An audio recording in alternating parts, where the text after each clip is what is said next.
जय भारत। कैसे हो आप लोग? लास्ट वाली क्लास में हमने कंपोजिट फंक्शन देख लिया है। अब इस वाली क्लास में हम लोग कंपोजिट फंक्शन का डोमेन, रेंज और उसका पेरियोडिसिटी कैसे चेक करना है वो हम लोग देख लेते हैं, ठीक है ना।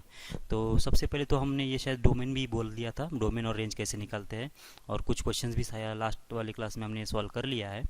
फिर से एक बार देख लेते हैं। F of g of x अगर ये फंक्शन है तो इसका डोमेन कैसे निकाला जाता है। सबसे पहले हम लोग एक्स कहाँ पे रखेंगे, यहाँ पे रखेंगे, इस अंदर वाले फंक्शन में, बराबर क्या। अच्छा, f of g of x को शॉर्ट से ये लोग ऐसा भी डिनोट करते हैं, f o g of x, ऐसा है। तो फॉग ऑफ एक्स का मतलब कितना होता है, f of g of x होता है।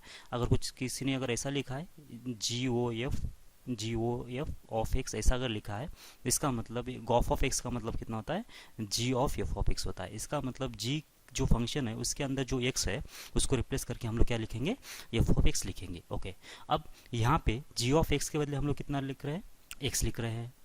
मतलब यहाँ पे जी ऑफ एक्स को पहले हम लोग क्या करेंगे, यहाँ पे एक्स है तो इस एक्स के बदले हम लोग कितनी वैल्यू यहाँ पे रख सकते हैं। इसका मतलब ये जी ऑफ एक्स जो जो वैल्यू ले लेगा, मतलब इसके डोमेन के अंदर जो जो वैल्यू आएंगे वो वैल्यू हम लोग यहाँ पे इसको इनिशियली प्रोवाइड करेंगे, ठीक है। तो जब जी ऑफ एक्स वैल्यू ले लेगा, मतलब जी ऑफ एक्स का मान लेता हूँ नेचुरल डोमेन कितना है, ए के बराबर। नेचुरल डोमेन मतलब क्या कि जी ऑफ एक्स कितनी वैल्यू ले सकता है, मान लेते हैं ए के बराबर ले सकता है। तो जी ऑफ एक्स ये वैल्यू लेने के बाद ये जो जी ऑफ एक्स है कितने वैल्यू जनरेट करेगा, मतलब इतना वैल्यू एक्स की वैल्यू जी ऑफ एक्स ले लेगा, ई के सेट के अंदर की जितनी वैल्यूज है वो ले लेगा।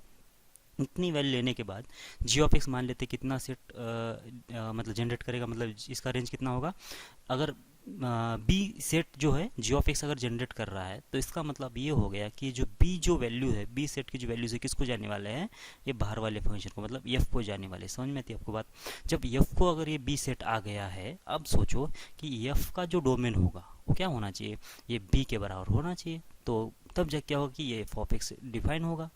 तो इसका मतलब अगर कुछ इसमें अगर एक्स्ट्रा वैल्यूज अगर होते हैं जो कि एफ एक्स के डोमेन में नहीं है तो वो हमको यहाँ से हटाना पड़ेगा, तब जाके f of g of x define होगा। अच्छा, बी में से कुछ वैल्यूज हटाना है, इसका मतलब ये हुआ कि डायरेक्टली ए में से अब मान लेता हूँ कि इसमें कोई एक अल्फा वैल्यू है किसके अंदर, बी के अंदर, और अल्फा जो है एफ ऑफ एक्स को सपोर्ट करता ही नहीं है, मतलब अल्फा जो है एफ एक्स जो है अल्फा के ऊपर डिफाइंड ही नहीं। तो इसका मतलब क्या करना पड़ेगा, बी में से मुझे अल्फा के लिए हटाना पड़ेगा। यहाँ से बी के वैल्यू अल्फा के, बी में से अल्फा हटाना मतलब क्या है, मतलब ये है कि इस ए में से जो वैल्यू अल्फा दे रही है जी ऑफ एक्स की, वो वैल्यू जो है यहाँ से हमको रिमूव करना पड़ेगा, बराबर है क्या। तो ऐसा करते हम लोग क्या करेंगे, फिर जितने अपने को अननेसेसरी वैल्यूज है वो ये में से हटा देंगे। ये में से हटाने के बाद जी ऑफ एक्स का जो रेंज बनेगा वो क्या होगा, अभी एफ एक्स का डोमेन होगा। तब जब क्या होगा कि एफ एक्स जो है वो डिफाइन होगा और एफ एक्स कुछ ना कुछ अपने खुद के वैल्यू दे देगा, और ये जो वैल्यू दे देगा एफ ऑफ एक्स, ये इस फंक्शन का पूरे का रेंज हो जाएगा। समझ में आ रही बात। मतलब डोमेन किससे डिफाइन होगा, जी ऑफ एक्स से, और रेंज किससे डिफाइन होगा, एफ ऑफ एक्स से। तो अगर मैं शॉर्टली अगर बोल दूँ यहाँ पे, तो डोमेन जो होगा, डोमेन किसका, f of g of x का, या फिर इसको हम लोग शॉर्ट में कैसे लिखेंगे, g o f o g of x ऐसा लिखेंगे। तो इसका जो डोमेन होगा वो सबसेट होगा या फिर इक्वल्स होगा किसके, डोमेन ऑफ अंदर वाला फंक्शन जो कि जी ऑफ एक्स है, बराबर है क्या। ये पहला नोट। दूसरा नोट क्या है, अगर मुझे क्या निकालना है, डोमेन निकालना है, डोमेन निकल गया अभी, अब निकालना है कितना, रेंज। रेंज किसका निकालना है, f of g of x का, मतलब फॉग ऑफ एक्स का अगर मुझे रेंज निकाल देना है तो ये रेंज जो होगा वो किसके बराबर हो सकता है, फिर किसका सबसेट हो सकता है, एफ ऑफ एक्स के बराबर हो सकता है रेंज के, या फिर उसका सबसेट हो सकता है। समझ में आ रही बात आपको। तो range of F of x मतलब बाहर वाला जो फंक्शन है उसके रेंज के बराबर तो होगा या फिर उसका सबसेट होगा, ठीक है। तो चलो कुछ क्वेश्चन सॉल्व कर लेते हैं। देखो पहला जो प्रॉब्लम है यहाँ पे क्या लिखा है कि जो एफ ऑफ एक्स है उसका जो डोमेन है कितना है, 0 से 1 के बीच में है। तो मुझे क्या निकालना है कि f of ten x, f of x square plus x plus और एफ ऑफ लॉग एक्स का मुझे डोमेन निकाल देना है, ठीक है। सबसे पहले एफ ऑफ टेन एक्स की बात करते हैं। तो अभी ये जो फंक्शन है f of x and ten x का क्या है कि ये कंपोजिशन है। इसका मतलब टेन एक्स कहाँ पे डिफाइन है पहले निकाल लेते हैं। टेन एक्स कहाँ पे डिफाइन है, ये all real numbers accept odd multiple of pi by 2, यहाँ पे ये फंक्शन डिफाइन है। आइए इसका ग्राफ भी देख लेते हैं। ग्राफ कैसा होगा, ये होगा एक्स एक्सिस और ये होगा वाई एक्सिस। तो इसके बीच में अगर ये पाई बाय 2 मेरा यहाँ पे है और माइनस पाई बाय 2 कहीं यहाँ पे होगा, तो ग्राफ जो होगा इसके बीच में कुछ इस टाइप का बनेगा, सही है ना। और यहाँ पे अगर 3 पाई बाय 2 है तो मेरा ग्राफ इस इंटरवल में ऐसा बनेगा। ठीक है, मतलब π/2 पे और -π/2 पे डिफाइन नहीं है, 3π/2 पे डिफाइन नहीं है, और 0 जो देगा 0 पे दे देगा या फिर पाई पे दे देगा। ये है मेरा इसका बेसिक मतलब रफ स्ट्रक्चर किसका, लॉग tan x का, सॉरी। अब मुझे क्या करना है, अब मुझे करना है इसको किसका, मुझे क्या tan x का, tan x तो ये डिफाइन हो गया। अब ये जो tan x जो होगा मैं इस x के बदले रख दूंगा, किसके बदले, x के बदले, तो कितना होगा, ये f ऑफ tan x होगा, मतलब ये फंक्शन बन जाएगा। तो आइए देख लेते हैं इसको, क्या होगा f ऑफ tan x, मतलब ऐसा। अब यहाँ से हम लोग x की वैल्यू प्रोवाइड करेंगे पहले, तो इसको, तो x की वैल्यू कितना प्रोवाइड करेंगे, मतलब इसका नेचुरल डोमेन कितना है, r-2n+1 और होगा ये π/2 इतना। तो जब ये वैल्यू जो f ऑफ tan x ले लेगा, तो ये जो tan x है वो कितनी वैल्यू जनरेट कर सकता है, मतलब कितनी वैल्यू प्रोड्यूस कर सकता है। तो देख लो ये कहाँ से कहाँ तक वैल्यू जनरेट कर रहा है, ये -∞ से लेकर +∞ तक की वैल्यू जो है जनरेट करेगा। -∞ से लेकर +∞ तक की वैल्यू जो है ये जनरेट करेगा, मतलब इसका जो डोमेन है, इसका जो रेंज है tan x का कितना है, अब r के बराबर है। अब ये जो r है, क्या पूरा ये बाहर वाला जो फंक्शन है हमारा f(x), ये पूरा का पूरा r ले लेगा क्या, ये अपने को सोचना है। तो ये f(x) जो है ये r के बीच में r वैल्यू लेगा क्या, ओके।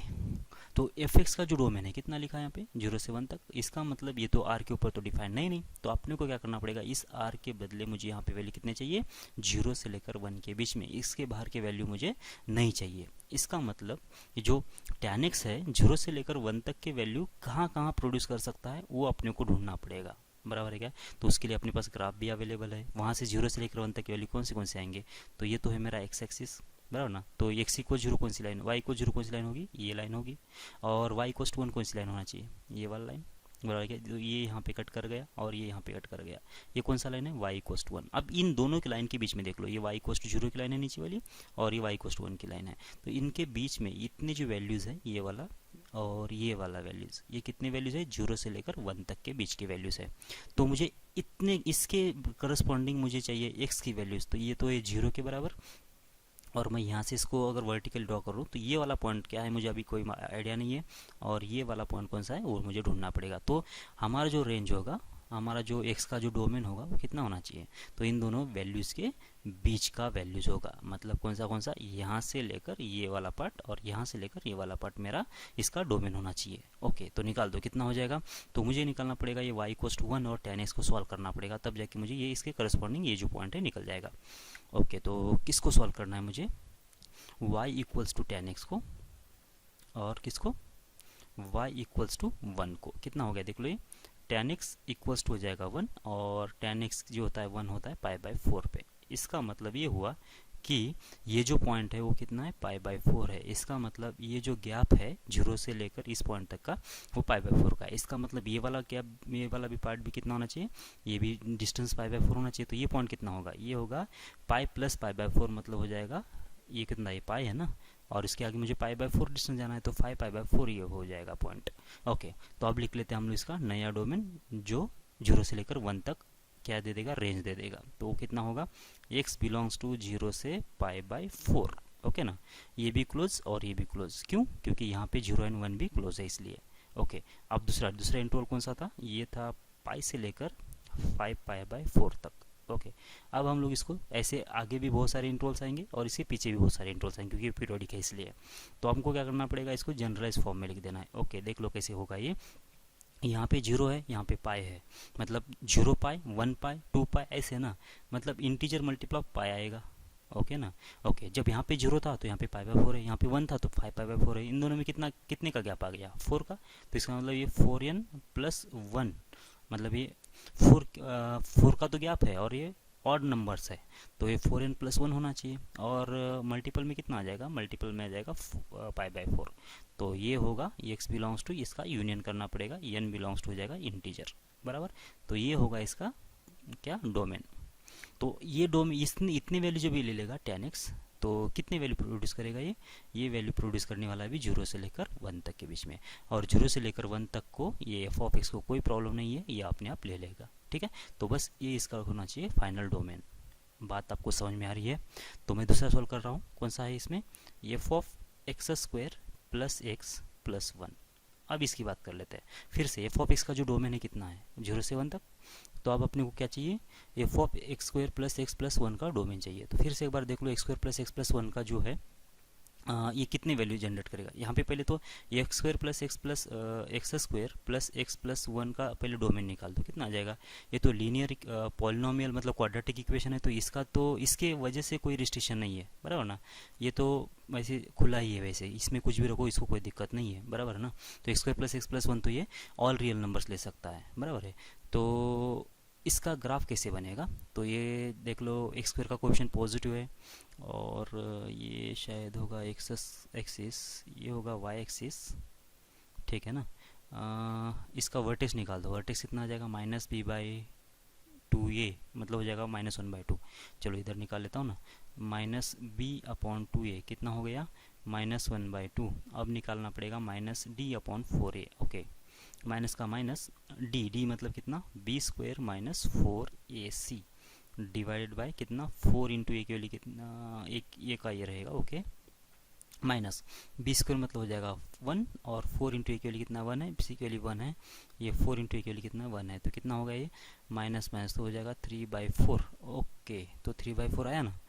तो -1/2 कॉमा 3/4 कहाँ पे आएगा, ये आएगा लेफ्ट साइड पे वाई एक्सिस के। यहाँ पे अगर -1/2 है और यहाँ पे अगर 3/2 है तो ग्राफ मेरा जो होगा कुछ इस टाइप का होगा, ओके। समझ में आ रहा है आपको, ये जो पॉइंट होगा ये होगा ऑब्वियसली 1, ओके। तो ये ग्राफ बन गया। अब अपने को चाहिए क्या, अपने को चाहिए अभी यहाँ पे मैं जब r वैल्यू रख दूंगा, पूरे रियल नंबर्स रख दूंगा, तो क्या होगा कि ये जो फंक्शन है ये कितनी वैल्यू प्रोड्यूस करने वाला है, तो देख लो ना।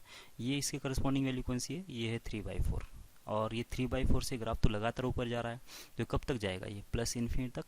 इसका मतलब जब r इसको दे दूंगा तो होगा ये 3/4 से लेकर इन्फिनिटी, मतलब ये सारे वैल्यू ये प्रोड्यूस करने वाला है, ठीक है। लेकिन बात ये है कि जो एफ ऑफ एक्स है वो इतनी वैल्यू नहीं लेगा, वो कितना लेगा, वो 0 से लेकर 1 तक ही ले लेगा। इसका मतलब मुझे यहाँ पे 0 से लेकर 1 तक चाहिए और 0 से लेकर 3/2 तक, 3/4 तो इसमें है नहीं, मतलब जो नहीं है उसके बारे में सोचने की ज़रूरत नहीं है, लेकिन जो है उसके बारे में सोचना है। तो यहाँ पे 3/4 से लेकर कितना 1 तक, यहाँ से ये वाला हटाना पड़ेगा मुझे डोमेन और रेंज, मतलब 3/4 से लेकर 1 तक, इतना मुझे क्या चाहिए, इसका रेंज चाहिए। तो इसका मतलब अगर मैंने इसमें अगर कुछ चेंजेस कर लिया है तो इसका मतलब ये होगा कि ये आर में से भी कुछ ना कुछ चेंजेस होना चाहिए, ठीक है ना। तो कितने चेंजेस होंगे, तो जितने के 3/4 और कॉमा 1 इतनी रेंज आने के लिए इसका डोमेन क्या होगा, ये अगर मुझे निकालना है तो देख लो 3/4 की तो लाइन ये है और दूसरी लाइन कौन सी निकालना पड़ेगा, y=1 की लाइन निकालना पड़ेगा। तो ये अगर y=1 की लाइन है, ये लाइन अगर y=1 है तो ये कट कर रहा है यहाँ पे 0 पे, और यहाँ कहाँ पे कट करेगा वो निकालना पड़ेगा मुझे। तो ये पॉइंट निकालने के लिए मुझे ये y=1 के साथ और इस ग्राफ को सॉल्व करना पड़ेगा। y=x² प्लस x प्लस 1 को कर लो सॉल्व, कितना आ रहा है x² प्लस x प्लस 1 और इक्वल टू हो जाएगा 1, ओके 1। तो ये 1 और 1 कैंसिल, तो यहाँ से x के लिए कितना आ जाएगी 0, -1, ओके। मतलब 2 पॉइंट्स आ गए, ये तो वैसे बोल भी दिया हमने 0 है, ये वाला जो दूसरा होगा -1 होगा, ठीक है। इसका मतलब जब x इसको -1 से लेकर 0 तक के बीच में दे देंगे, -1 से लेकर 0 तक दे देंगे, तो इसका जो रेंज आएगा देखो ना कितना आ रहा है, ये वाला पार्ट जो है इसका रेंज आ जाएगा, मतलब -3/4 से लेकर 1 तक का। और इस जगह पे इतनी वैल्यू को ये एफ ऑफ एक्स जो है कोई ऑब्जेक्शन नहीं लेगा, क्योंकि इसका जो रेंज डोमेन था कितना था 0 से लेकर 1 तक था और इसको मिल रहा है 3/4, 1 तक, तो बस इसमें कोई दिक्कत नहीं है। इसका मतलब ये होगा कि इसका जो इस फंक्शन का डोमेन है -1, 0 इतना होना चाहिए इसका डोमेन। बात आपको समझ में आ रही है क्या, ओके। लास्ट वाला एक प्रॉब्लम है, कौन सा, थर्ड। इसमें दिया था हमने कितना y= ना क्या था यार, एफ ऑफ कितना log x⁻e, ये शायद था, ओके ना। फिर से एफ ऑफ एक्स का जो डोमेन है कितना है 0 से लेकर 1 तक के बीच में है, ओके। सबसे पहले दे देंगे हम लोग किसको, x को। x का मतलब x को कितनी वैल्यू हम लोग प्रोवाइड कर सकते हैं, इसके नेचुरल डोमेन के हिसाब से r+, क्योंकि निगेटिव साइड पे जो होता है लॉग जो है डिफाइन नहीं है।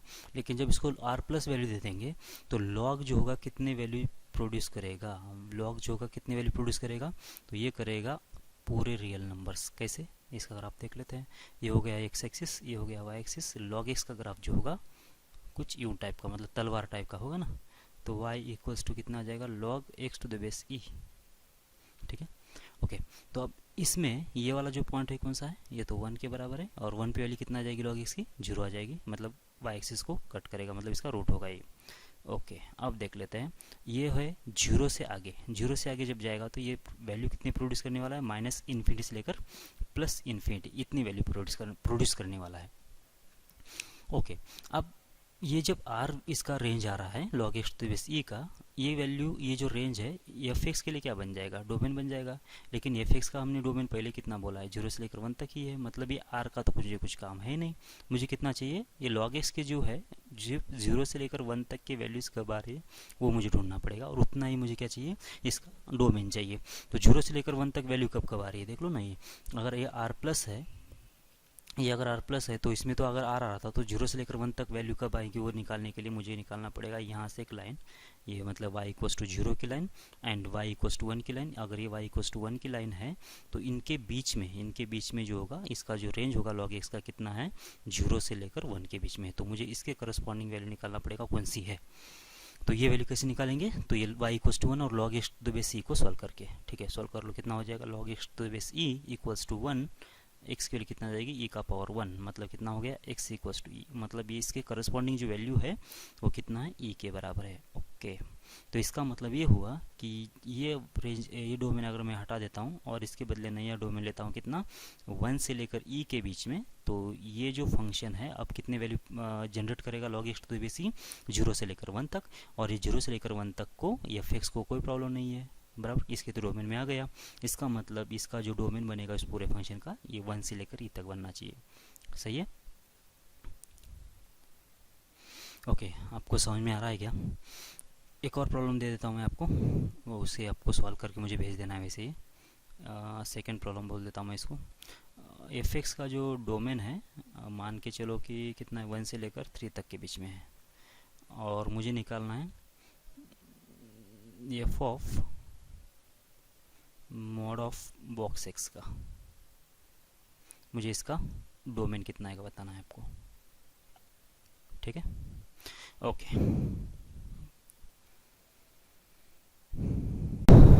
ओके जे पीरियोडिसिटी चेक कर लेते हैं हम लोग f of g of x की, ठीक है ना। तो देखो ये f of g of x को हम लोग फॉग ऑफ एक्स भी बोलते हैं। तो उसमें से पहली जो केस है, पीरियोडिसिटी हम लोग चेक कर रहे हैं, और उसमें से पहला जो केस है, एफ ऑफ एक्स भी कैसा है, पीरियोडिक है, और जी ऑफ एक्स भी कैसा है, ये भी पीरियोडिक है, मतलब दोनों के दोनों फंक्शन कैसे अभी पीरियोडिक है। जब दोनों फंक्शन पीरियोडिक होते हैं तो इसका मतलब ये होता है कि f of g of x जो है ऑलवेज पीरियोडिक ही होगा, ठीक है। ये पहली केस, दोनों के दोनों पीरियोडिक, तो इसका मतलब जो फंक्शन होगा इसका कंपोजिशन ये हमेशा ही पीरियोडिक होगा। अगर ये पीरियोडिक है तो अब इसका पीरियड कैसे निकालेंगे वो देख लेते हैं। इसका जो पीरियड होगा डिपेंड करेगा हमेशा जो अंदर वाला फंक्शन है उसके ऊपर, मतलब अगर इसका अगर पीरियड टी है जी ऑफ एक्स का, तो ये f of g of x का पीरियड जो होगा वो टी होगा, बराबर है क्या। लेकिन ये केस ध्यान रखना पड़ेगा आपको, ये जो बाहर वाला जो फंक्शन है, बाहर वाला फंक्शन के ऊपर भी थोड़ा सा इसका डिपेंड करेगा, बराबर। ये कैसे डिपेंड करेगा वो आई देख लेते हैं। चलो ठीक है, तो मैं पहले तो एफ ऑफ एक्स क्या ले लेता हूँ, एफ ऑफ एक्स ले लेता हूँ, मान लेता हूँ कितना, साइन एक्स, ओके, और जी ऑफ एक्स कितना है, चलो कॉस एक्स ले लेते हैं ना, ओके, कॉस एक्स ले लिया। अब हमको क्या करना है कि f of g of x का पीरियड निकालना है, f o g of x का पीरियड निकाल देना है, ठीक है ना। तो मतलब कितना होता है, ये f of g of x होना चाहिए, और f of g of x का मतलब कितना, इसका मतलब हो जाएगा साइन के अंदर ये जो एक्स है उसके बदले कॉस एक्स लिख दो, तो ये होगा साइन ऑफ कॉस एक्स। अब इसका पीरियड कितना आएगा, तो दो फंक्शन है यहाँ पे, हमने ऑलरेडी बोल दिया कि जो पीरियड होता है वो अंदर वाले फंक्शन के ऊपर डिपेंड करेगा, मतलब इस वाले फंक्शन के ऊपर। तो इसका पीरियड कितना है, कॉस एक्स का पीरियड होता है 2 पाई, ठीक है ना। तो ये होगा इसका इस पूरे फंक्शन का पीरियड, मतलब कितना आना चाहिए, f of g of x का जो पीरियड बनेगा वो बनेगा 2 पाई। अब मैं यहाँ पे कुछ एक्स्ट्रा बोल नहीं रहा हूँ, अगले वाली प्रॉब्लम के बाद हम लोग कुछ एक्स्ट्रा बोलेंगे। अब इसमें मुझे क्या करना है कि दूसरा जी ओ एफ ऑफ एक्स, मतलब गॉफ ऑफ एक्स, मतलब क्या होगा, मतलब होगा जी ऑफ एफ ऑफ एक्स, मतलब जहाँ पे जी ऑफ एक्स है उसके अंदर जो एक्स है उसके बदले हम लोग कितना रख देंगे, एफ ऑफ एक्स रख देंगे। तो ये फंक्शन क्या बन गया, फंक्शन बन जाएगा कॉस ऑफ साइन एक्स। ये भी कंपोजिशन का ये फंक्शन कंपोजिशन है, मतलब कॉस और साइन का कंपोजिशन है।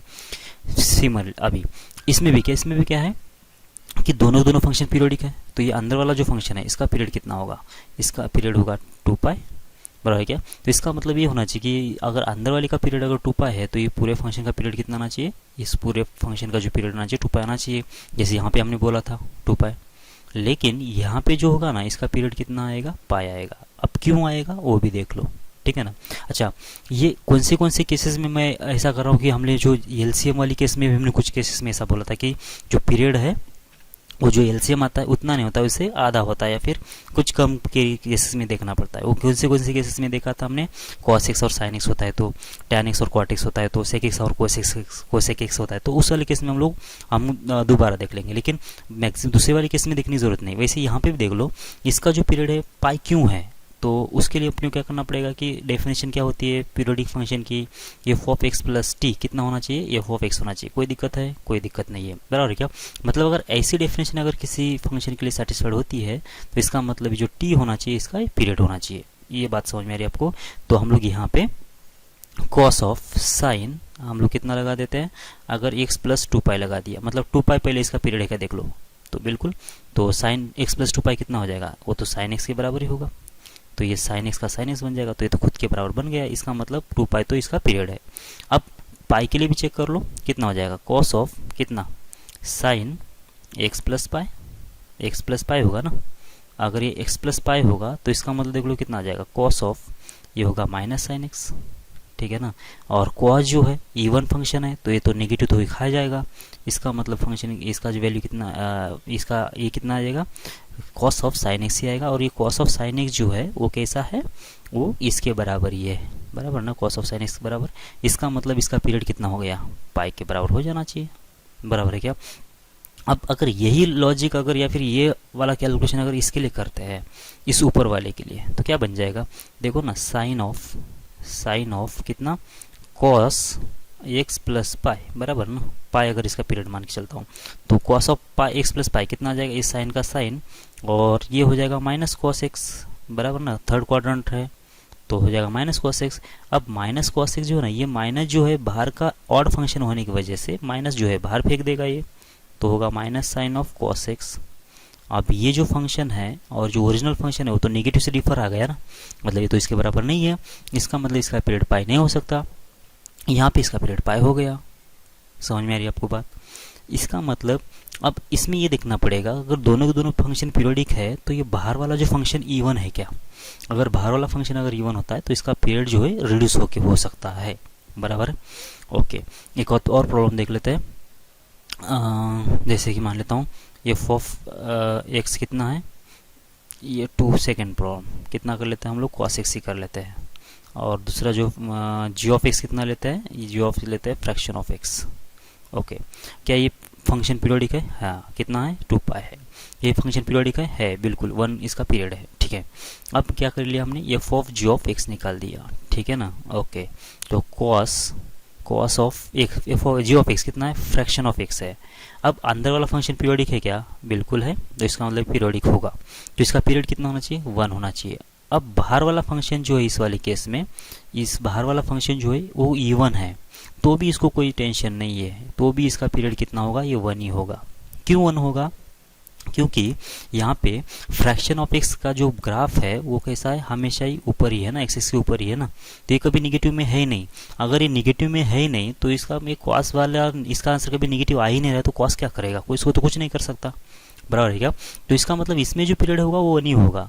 यहाँ पे ऊपर वाले में जो है, ऊपर वाले में ये पीरियड चेंज क्यों हो गया, क्योंकि जब साइन एक्स का जब ग्राफ बनाएंगे तो साइन एक्स का ग्राफ कैसे आएगा, वैसे साइन एक्स का जो ग्राफ आएगा,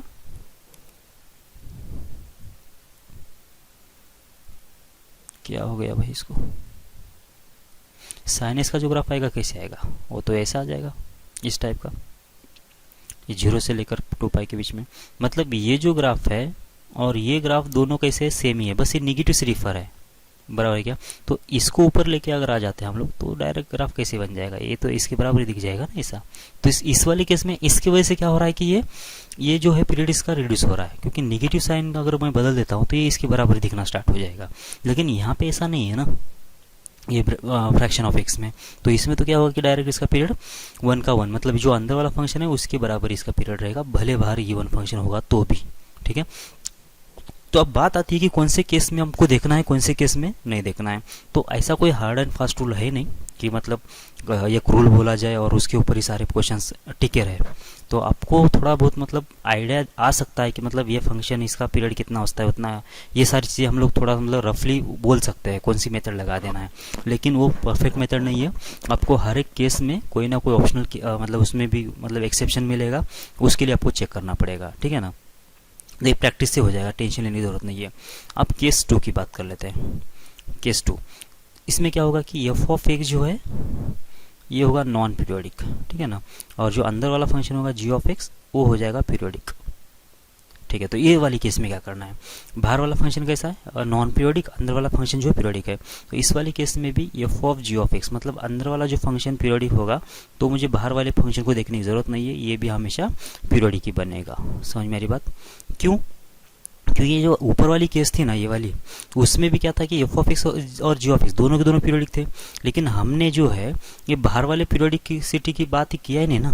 इस फंक्शन का पीरियोडिक है या नहीं ये हमने देखा ही नहीं ना, इसका तो इवन और ऑड ही देखा ना हमने। मतलब हमने अंदर का फंक्शन पीरियोडिक है या नहीं देखा, बाहर का फंक्शन हमने देखा ही नहीं। मतलब ये यहाँ पे साइन एक्स पीरियोडिक था तो इसका कुछ फ़ायदा हुआ ही नहीं ना मुझे, इस साइन एक्स का क्या फ़ायदा हुआ, कुछ भी नहीं हुआ। मतलब बाहर का फंक्शन अगर पीरियोडिक नहीं है लेकिन अंदर का पीरियोडिक फंक्शन है तो फंक्शन ही पीरियोडिक ही होगा, बाहर के पीरियोडिक फंक्शन होने का कोई संबंध ही नहीं यहाँ पे, ठीक है ना। मतलब ये केस जो है ऑलरेडी हमने डिस्कस कर चुके हैं ऊपर, तो फिर भी अगर करना है तो मैं एक आध प्रॉब्लम कर लेता हूँ। जैसे कि मान लेता हूँ एफ ऑफ एक्स कितना है, एफ ऑफ एक्स है एक्स स्क्वायर, अब ये नॉन पीरियोडिक है, और जी ऑफ एक्स कितना होगा, फिर से साइन एक्स ले लो, ठीक है। अब फिर से f of g of x का पीरियड निकाल देना है, f of g of x का पीरियड निकाल देना है, कितना आ जाएगा, एक्स के बदले साइन एक्स लिख देना है तो साइन एक्स का स्क्वायर हो जाएगा ऐसा, ओके। कितना होगा, अंदर वाला फंक्शन कौन सा है, अंदर वाला फंक्शन है 2 पाई, मतलब पीरियोडिक है और उसका पीरियड कितना है 2 पाई के बराबर है, ओके।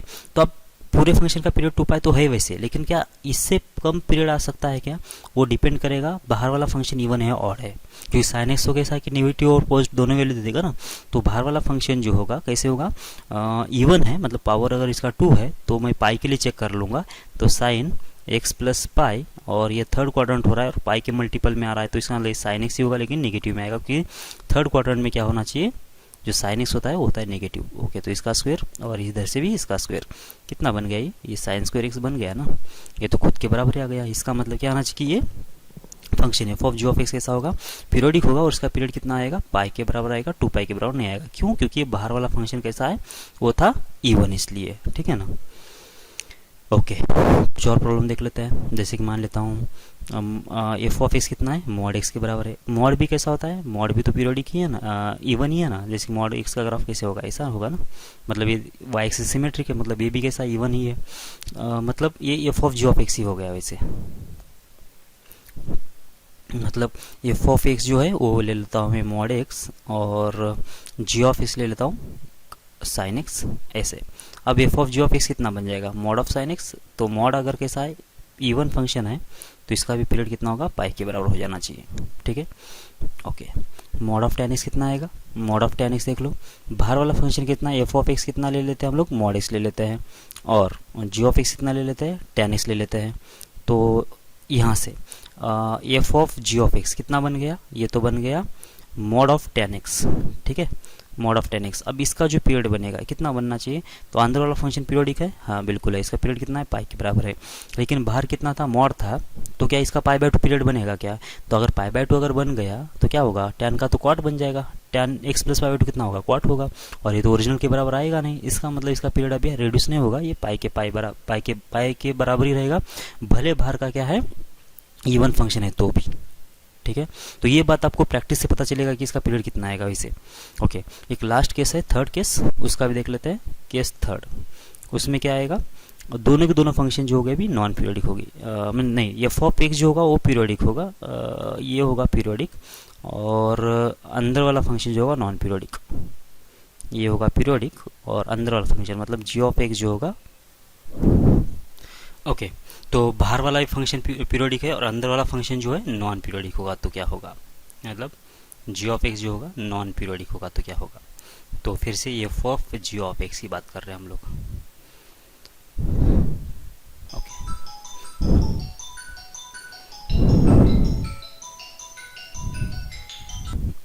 ओके, तो f of g of x periodic है या फिर नॉन पीरियोडिक रहेगा? तो फिर से एक बार, ये बाहर वाला फंक्शन जो है वो है पीरियोडिक और अंदर वाला फंक्शन जो है नॉन पीरियोडिक है। तो अगर ऐसे केसेस में जो जी ऑफ एक्स होगा, अगर ये लीनियर होता है, ये एक्स प्लस बी, तो ही जाके क्या होगा, ये फंक्शन जो है f of g of x जो होगा वो पीरियोडिक होगा। ये फंक्शन पीरियोडिक होने के लिए अंदर वाला मतलब जी ऑफ एक्स जो होना चाहिए वो होना चाहिए लीनियर टाइप का फंक्शन होना चाहिए, तब जाके क्या होगा कि ये फंक्शन पीरियोडिक होगा, मतलब ये एक्स प्लस बी टाइप का फंक्शन होना चाहिए। ठीक है, तो फॉर एग्जांपल देख लेते हैं। एफ एक्स कितना है, साइन एक्स है, और जी एक्स कितना है, रूट एक्स है। क्या ये फंक्शन पीरियोडिक है क्या?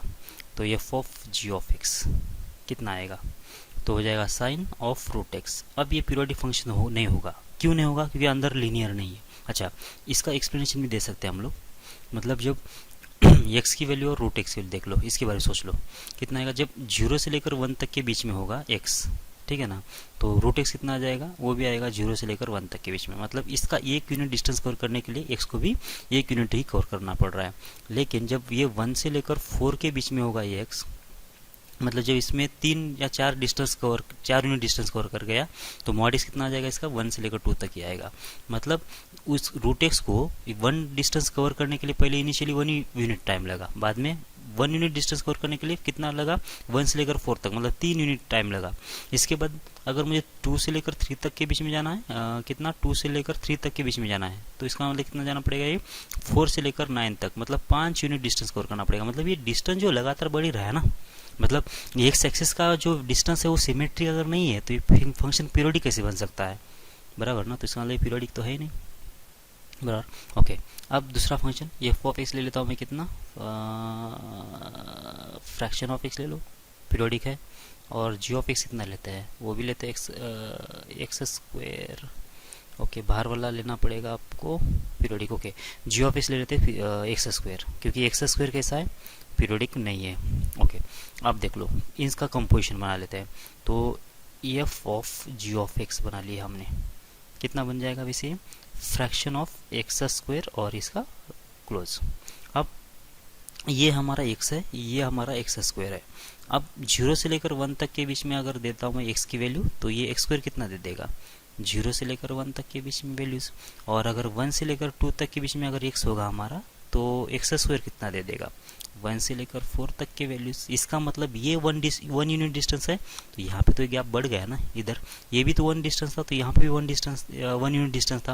मतलब ये जितना कवर कर रहा था यूनिट, ये उतना ही कवर कर रहा था इधर से। लेकिन अब जैसे जैसे मैं आगे जा रहा हूँ तो ये तो यूनिट डिस्टेंस जो है ना बढ़ जाएगा ना, मतलब इंटोल का भी सिमेट्रिक नहीं रहेंगे। सिमेट्रिक अगर इंटोल नहीं रहेंगे तो ये फंक्शन पीरियोडिक कैसे बन सकता है, एक तो लॉजिक ये भी बोल सकते हैं।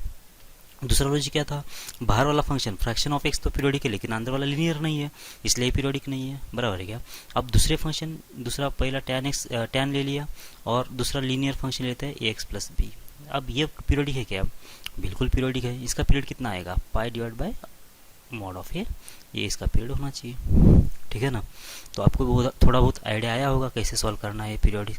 तो 3 केसेस देखा है हमने, जिसमें तीसरी केस है, पहला वाला अगर पीरियोडिक होता है तो अंदर वाला जो फंक्शन होना चाहिए नॉन पीरियोडिक अगर होता है तो होना चाहिए वो लीनियर टाइप का फंक्शन, और लीनियर टाइप का अगर फंक्शन होता है तो उसका जो पीरियड बनेगा, जो एफ ऑफ एक्स का पीरियड बनेगा, यहाँ पे भी हम लोग बोल सकते हैं अगर एफ ऑफ एक्स पीरियोडिक है और इसका पीरियड कितना है, टी के बराबर है, तो इसका मतलब f of g of x का पीरियड कितना बनेगा, अगर g of x a x plus b है तो इसका पीरियड बनेगा t divided by mod of a, तो ये बन जाएगा इसका पीरियड, ठीक है। ओके, इसके बाद अगर दोनों के दोनों फंक्शन कैसे होते हैं, बाहर वाला नॉन पीरियोडिक है, अंदर वाला पीरियोडिक है, या फिर बाहर वाला भी पीरियोडिक है और अंदर वाला भी पीरियोडिक है, तो दोनों भी केस में अंदर वाला जो फंक्शन है उसके ऊपर डिपेंड करेगा पीरियड, और वो बाहर वाला फंक्शन इवन है ऑड है उसके ऊपर डिपेंड करेगा, ठीक है। तो थोड़ी सी प्रैक्टिस अगर करोगे तो ये सब कुछ आपको समझ में आएगा, ठीक है। तो अगली वाली क्लास में मिलते हैं। जय भारत।